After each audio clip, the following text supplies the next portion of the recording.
भारत में banking sector में इस वक्त एक बड़ी हलचल की तैयारी हो रही है।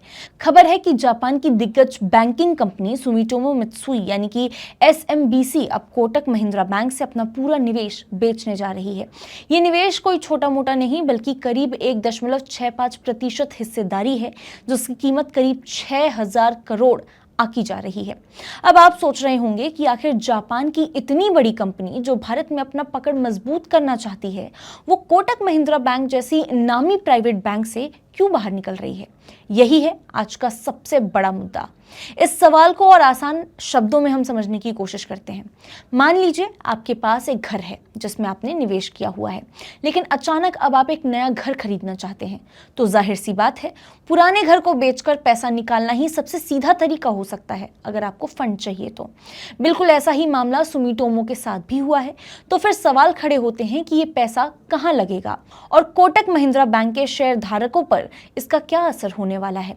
यही जवाब आज इस वीडियो में हम आपको देने की कोशिश करेंगे। नमस्कार, मैं हूं मुस्कान ओझा, आप देख रहे हैं मनी 9 और कहानी शुरू होती है कोटक महिंद्रा बैंक के 3.28 करोड़ शेयरों से, जिनको सुमिटोमो ब्लॉक डील के जरिए बेचने वाली है। अब ब्लॉक डील होती क्या है, पहले इसे समझ लेते हैं। देखिए, इसे ऐसे समझिए कि जब एक बड़ा निवेशक अपना बड़ा स्टॉक एक ही बार में किसी और बड़े निवेशक को बेच देता है तो उसे ब्लॉक डील कहते हैं।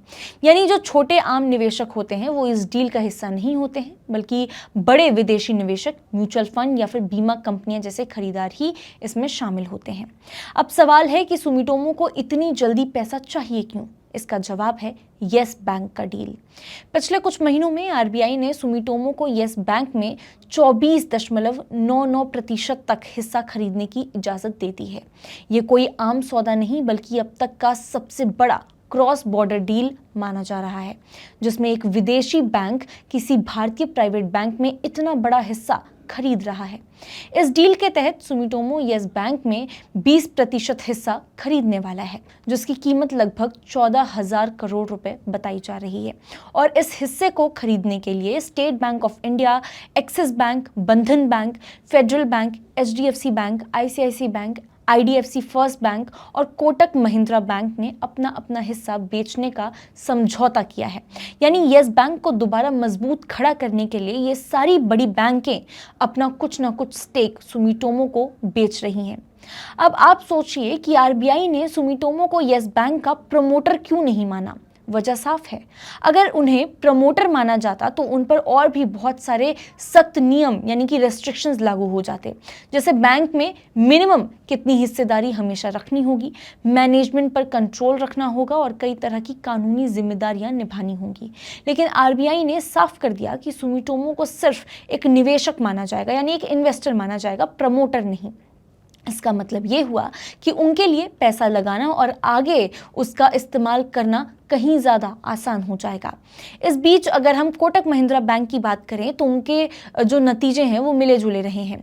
बैंक का जून क्वार्टर का मुनाफा 7% यानी 7% गिरा है, जो पिछले साल से 3,520 करोड़ से घटकर 3,282 करोड़ पर आ चुका है। हालांकि बैंक की जो नेट इंटरेस्ट इनकम है यानी कि ब्याज से कमाई है वो 6% बढ़कर 7,259 करोड़ रुपए तक पहुंच चुकी है।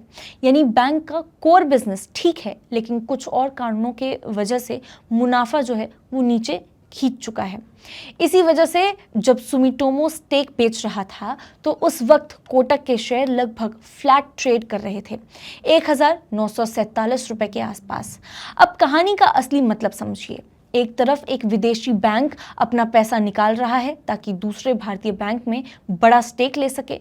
दूसरी तरफ एक भारतीय बैंक अपने शेयर धारकों के लिए ये संदेश भेज रहा है कि फिलहाल उसका जो कोर बिजनेस है वो एकदम ठीक है, लेकिन शॉर्ट टर्म में कुछ दबाव बना हुआ है। ये दोनों तस्वीरें मिलकर हमें ये दिखाती हैं कि भारतीय बैंकिंग सेक्टर में आने वाले कुछ साल और भी बड़े बदलावों के गवाह बनने वाले हैं। सवाल ये है कि आम निवेशक को इस खबर से क्या समझना चाहिए। पहली बात, बड़े विदेशी बैंक की रुचि दिखाती है कि भारतीय बैंकिंग सेक्टर में विकास की संभावनाएं अभी भी काफी बड़ी हैं। दूसरी बात, एक बड़ा शेयरधारक जब स्टेक बेचता है तो शॉर्ट टर्म में शेयर प्राइस जो है उसमें हलचल आती है, लेकिन इसका मतलब हमेशा बैंक की कमजोरी नहीं होता।